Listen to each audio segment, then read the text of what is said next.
wrong people are always saying whatever they think, right? Yeah. So we have to embrace our... Being the not right people, but not wrong. Would you consider me an intelligent person? Yeah, definitely. You are very wrong. Yeah. I'm not going to ask the same. You know the answer. Yeah, what is intelligence? What is intelligence? Yes, how can we define intelligence? It's pretty much the sum of all our high cognitive abilities, our mental capacity. You mean to acquire knowledge, solving problems, Use it effectively to organize your life in the worst possible way. would singing be also a part of intelligence? At the end, I'm using my cognitive skills. Sure, theoretically, yeah. It involves memory. It involves language, which is still a part of your intellect. Mm-hmm. So yeah, those are a bit lateral to the most classical idea about intelligence, but they are there. Yeah. Well, actually, now I remember that even though in our previous episodes that we have mentioned that brain is sexy, but actually I have seen in many memes, even you can see on the boards, they always say intelligence is sexy, right? But wasn't it confidence that was sexy? Oh, I mean, what do we mean by intelligence and intelligence is sexy? Are we trying to mention about the people who can use their intellectual property to be used very effectively? Sure. So because there's so many types of intelligence. And science still cannot say, yes, there are 4, 5, 7 types of intelligence. Okay. They are all right.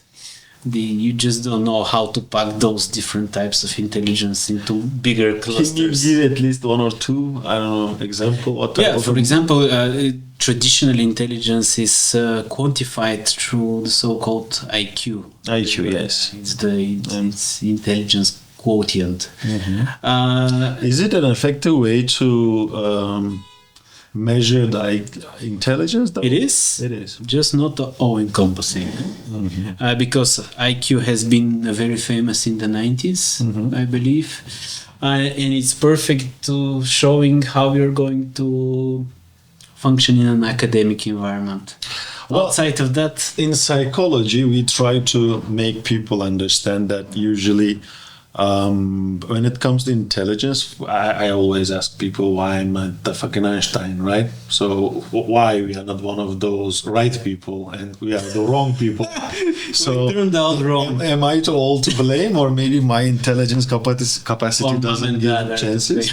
Yes, exactly. How much the genetic plays a role, and I always try to explain and tell people that genetics plays a big role. A huge role. Huge role about your IQ level. That. But the thing is, it doesn't give you a certain one IQ level, let's say 110 or 115, but it gives you a range of IQ levels that you might have, and you can use it in the minimum or at the maximum. Doesn't even give you a high threshold, I would say. I mean, so you can overcome that. Mm-hmm. It may be harder if you're genetically dumb. Yeah. But if I work harder, can I still be an Einstein? No. Thank you for your hope in me. And know your limits, Shevki, please. Okay. Do you know your IQ? No, I have never checked. I have never checked. I was afraid to. Yeah, definitely. That would be. But as far as I know, that it's a lot of different factors are affecting the intelligence. Let it be your parents, the way how they teach you, grow you during your childhood, your friendship, your social environment once when you go out there, and the school and your teachers, and also there's what we call human phenomena, that how much you are open to also improve your own abilities without all the external factors. And it's one of the things actually as a psychologist we work, in our previous episodes we mentioned that there are abnormal and normal behaviors, and very normal people also can come. No. Sorry. what I mean that is very normal people can come to do their best to use their intelligence on the higher end. Yeah, right. The ones using you as a life coach. Yes, for example. Which you never had one of those sessions. If you did, you could definitely get better. What I envy you about. Oh, it's going back to the IQ and what it measures. Now we know that IQ is a very strong in specific areas, like we said, academic life and so on. It actually predicted very well some life events. Like there are studies that show quite strong correlation between IQ and the chance of being divorced or being even in an accident, having a child out of marriage, being incarcerated even. But just that. And from then on, how you do in life in a more general way, not that efficient, definitely. And we now know that this is because IQ only shows your analytical intelligence. And is there any way to lose that? Yeah. Let's say I did my best. I was almost an Einstein, but then something happened. Even without nothing happening, would it be? If nothing happens in your life, IQ will decrease.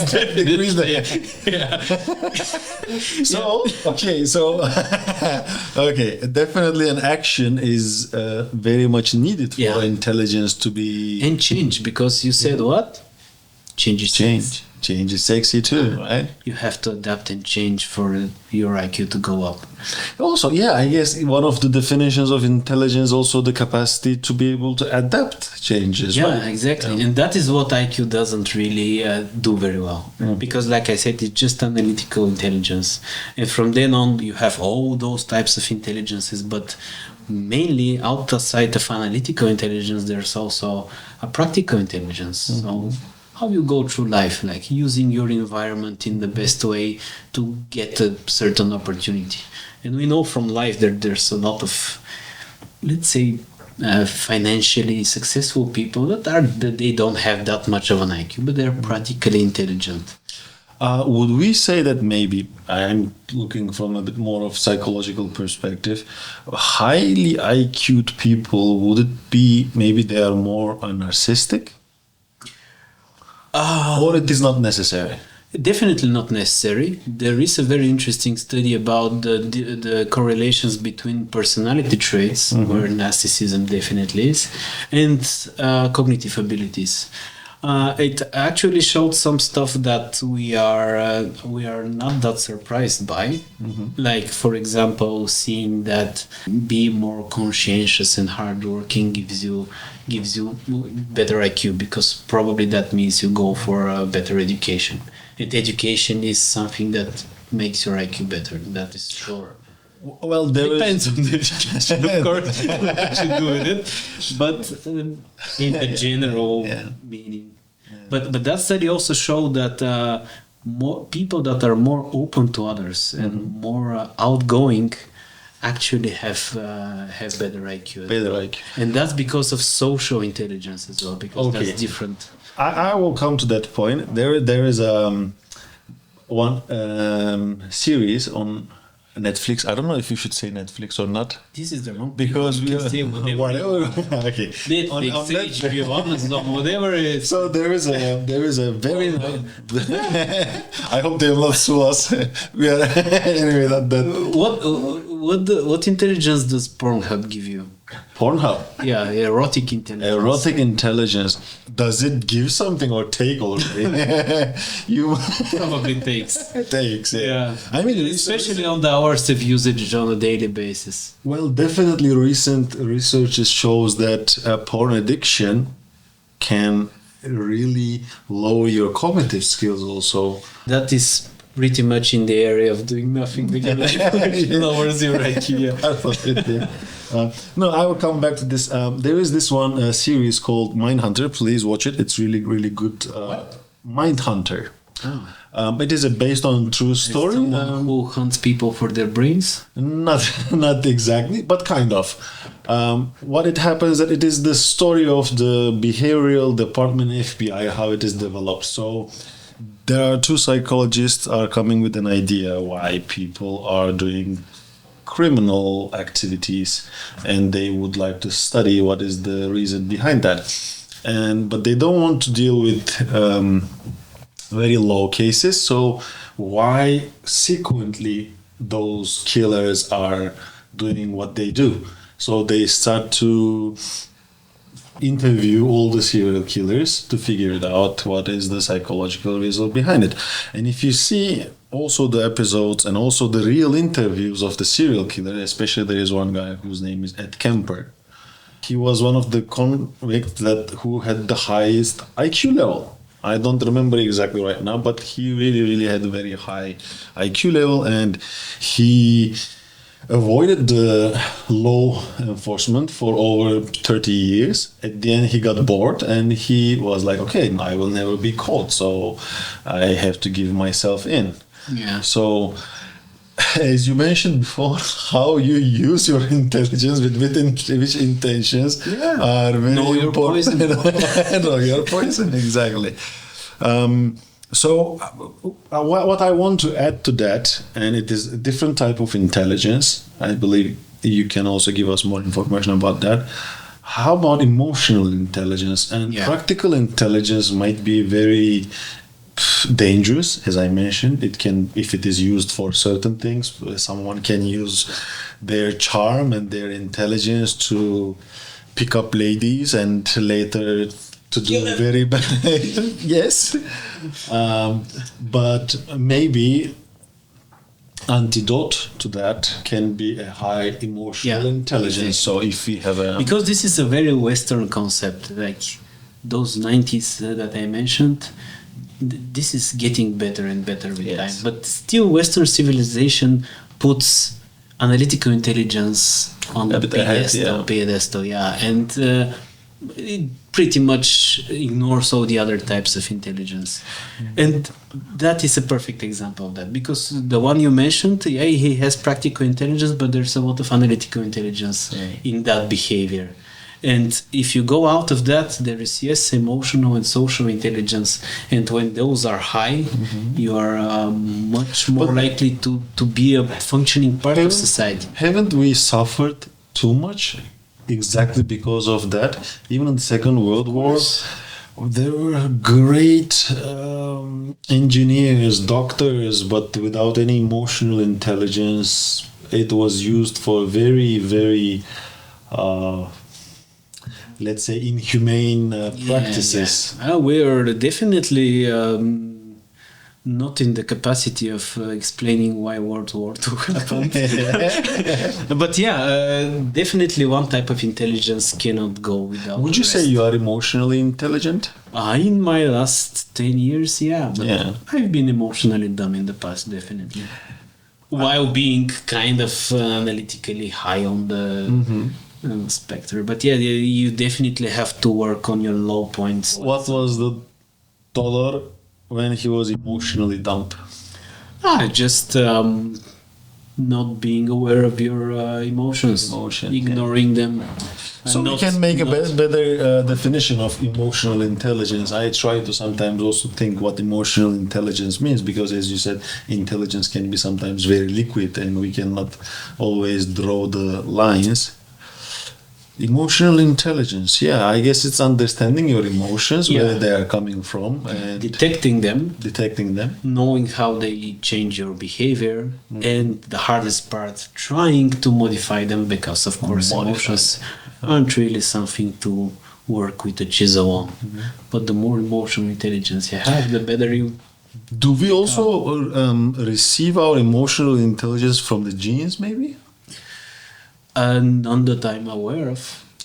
As far as I remember, I might be mistaken, so guys, please check it. Maybe I read the wrong research, but I believe was that the reason you became the wrong person? Wrong research, wrong people. Exactly. Many researchers out there actually is wrong, like us. It depends on how robust it is. We are not in research. We're just two wrong people. Exactly. Speaking about stuff they don't know about. So perfect being. Yes. What I was saying. Perfect. I forgot. that puts you on a certain place in that normal distribution of IQ, but more on the lower part. Yes, you are. I told you I never had an IQ level test, but You were speaking about thank you very much that you are now testing me. Yeah, but that was emotional intelligence. that was an interesting question. Yeah, I don't think emotional intelligence is that gene related as analytical intelligence. Because there's supposed to be some certain kind of genes, I believe gene number that has been found in the serial killers that is kind of related to that they cannot have the empathic emotions as we do, as we receive. There's several mental health conditions that have empathy drawn out, and it definitely creates a very, very different creature emotionally. But that is very specific. And if we speak more broadly, I would say emotional intelligence is something you gather with experience much, much more than your analytical intelligence. So, you know what they say? Stupidity is like Cancer. death. Actually, death. And it disturbs only the other people, because once when you're dead, you don't know that you are dead. And when you are stupid, also you don't know that you are stupid. It only disturbs the other people. So, by the way, is it stupidity, let's say, and intelligence has the opposite correlation? Can intelligent people make very stupid decisions? Cold love. Cold love. Oh, yeah. Love makes people think. Very stupid. Yeah, very bad. No, it's true again. Just another Would example. intelligent people be in love? Can they love? Of course. No. No? Do we have a... Damn. Yeah. What podcast are you doing here? What about if you are more intelligent and you have way more filters about certain topics? So That's trauma for it.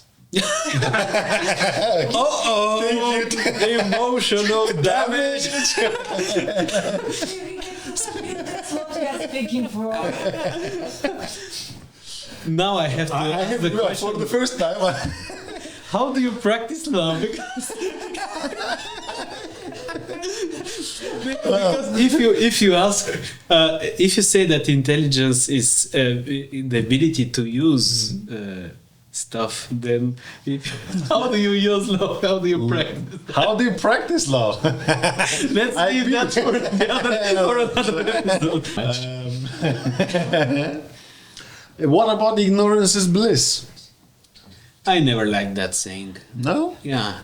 I believe if Well, you're... Dostoevsky was one of the most, we can say, intelligent guy ever. Who's that? Dostoevsky, Fyodor Yeah. Dostoevsky, you know. Did he say that? Yes, in a way. I mean, in most of his books, he mentions that high intelligence is a curse, I tell you. Because I'm aware of everything too much. And You know what? High intelligence is a curse when you have low emotional intelligence. If you're high enough in all types of intelligences, I believe this is a generator of happiness and contentment. well, yes, but I can challenge this with many of the philosophers' ideas, that many philosophers tend to say that high intelligence and emotional intelligence cannot go together. With the modern, of course, medicine, we are challenging this now.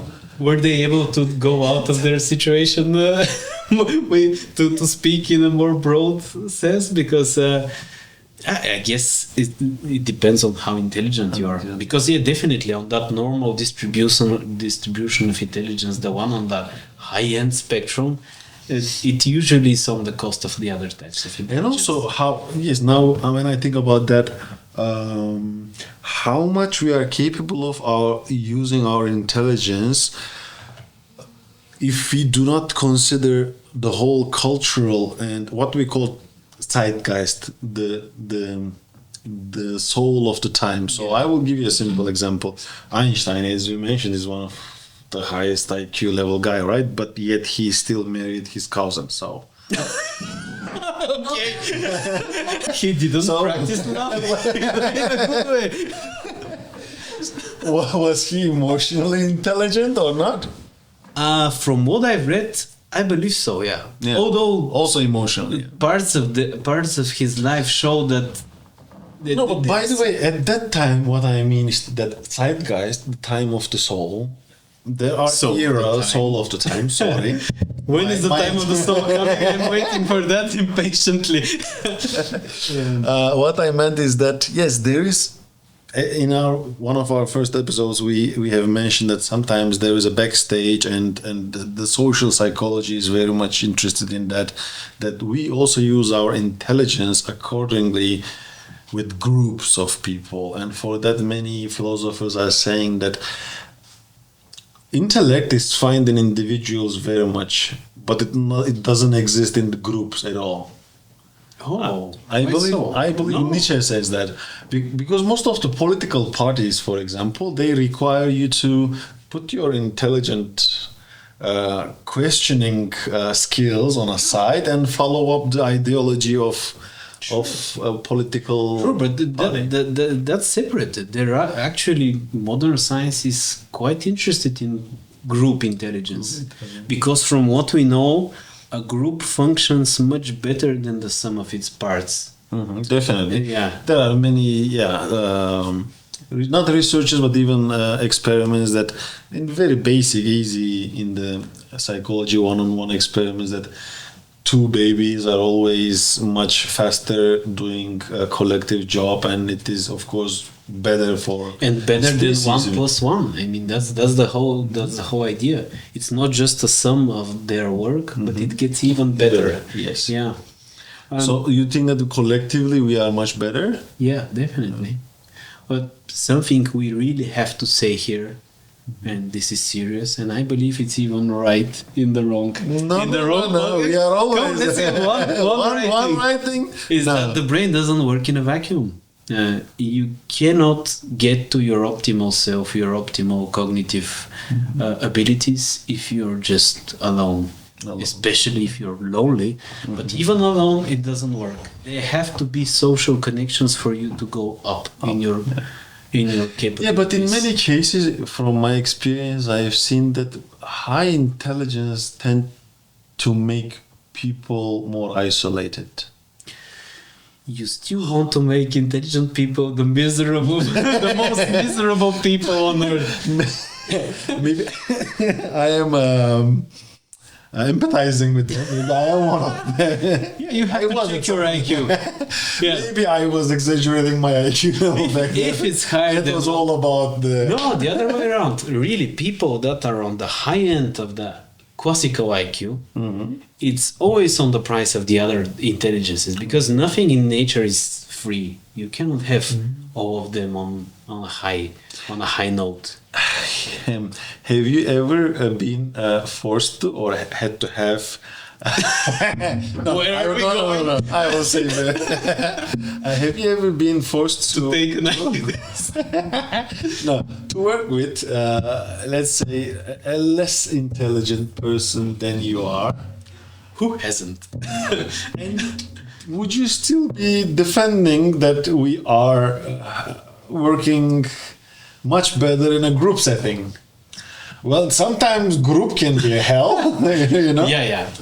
That's the general idea. Of course, there are groups that work more miserably than the individuals inside them. That's for sure. Yeah, when you go to... You have never said, I'm so fucking tired of this bunch of fucking idiots and... Maybe I have, yeah. The whole idea here is that generally people work better in a group. You know what? But there are, of course, examples. If you pick the right or the wrong people in that case, of course, the system might go down other than going up. You know what I usually do? And Krishi has taught me that. Not taught me, but we had such a lovely conversation with her. Krishi is 10 years old right now, right? She's 10. And I was doing something. Either I was changing my clothes or something like that. And something happened. And she said, "Come on, are you that dumb?" And I said, "What? What do you mean?" I said, I'm sorry. I didn't mean that. I wanted to say that are you that low IQ? Yeah, you don't have enough capacity Just ability to process. Yes, exactly. So when I talk to people, I tell them that you are stupid. Okay, that's what you are stupid, but it's not your fault. It can be your genes. It can be your parents that who didn't teach you well. I can imagine. Don't blame yourself much. You have great social interactions with people. Is that how you got your ankle injured? Exactly. They were. I would hit you if you tell me that, but I still like that you think you're nice. Yeah. Well, at least when it comes to intelligence, also when it comes to psychology and psychotherapy, we very much try to remind people. Do you treat stupidity? Is it something treatable? I'm not in neurology. If it's well, let's say your psychologists are on another level. Maybe you did something that we neurologists don't know about. Well, if you're yes or no, Shevki, do you treat stupidity? If you're stupid, And how much do you take for that? Do you charge by the minute or? Stupidity. I don't think that we can help the stupidity in a way. You continue being nice. Okay. Let's start over. Let's say that. Intelligent people are miserable. No, they're not. But also, in psychotherapy, we try to tell people that we should, because in many of the cases I have seen that people do have too much expectations of their environments, and they cannot accept that certain people have certain capacities, and we shouldn't expect more than them, than their capacities. It doesn't have to be only an analytic intelligence, also emotional intelligence.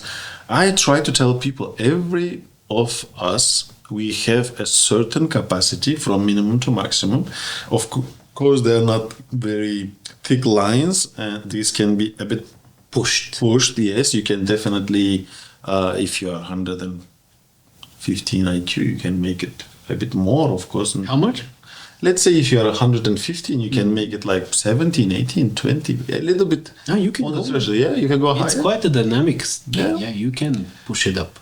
And do you think that if you push it up, would you Get more miserable with time? No, but can you give that to your child, for example? If I am smarter, would my child also be smarter? No. If you're smart, your child is going to be smart as well, or at least that's what genetics say. But that thing that you gather with experience, it won't be transferred genetically, but with the proper care, of course. But yeah, you can make your child smarter if you act smart while caring for them. I don't know if this story is real or not, or it's just a made-up story in the social media, but there's this one very beautiful lady asks Einstein and says that I'm very beautiful and you are very smart, but if they take the opposite skills, what's going to happen? So I know in genetics it's not that simple. It's not that simple, Definitely. of course. Yeah, it's very complicated part of But you can definitely work to raise your IQ. This is something important to say.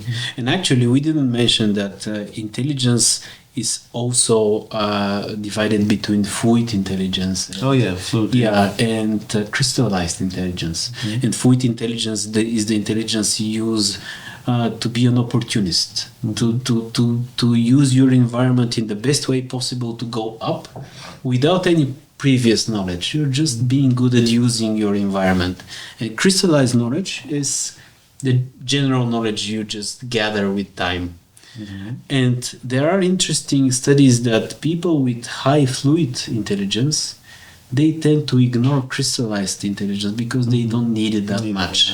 And people with low fluid intelligence are more prone to gather as more and more crystallized intelligence as they can, so that they can compensate for that low fluid intelligence. And that makes them actually more hardworking, more conscientious, more thorough in their work. So yeah, you can always up your deficiencies so that you get to a higher place. Not Einstein for sure, but at some place. Or a question. Yes. And can you get it lower? Definitely you can get your IQ even lower. lower. And it's fun. No, not That's wrong. No? not always to lower your intelligence are fun. Some of them are. Well, sometimes I believe it is a need. Really? This guy is miserable. Not the miserable, but sometimes don't you guys think, I believe it is mainly in males. I love to do that. Sometimes you just have to take off your brain and put on a side and just That's how Shevki found his love for fish, brains. fishing, or I don't know, watching I call them brainless activities. You have to have some brainless Yeah, activities but too. that definitely doesn't lower your IQ if you do it just. What if I do it very often? Yeah, then it will happen. If I do it on daily basis, I have nothing to add something to my intelligence, and on a daily basis, I watch unnecessary TV shows that are always, Yeah.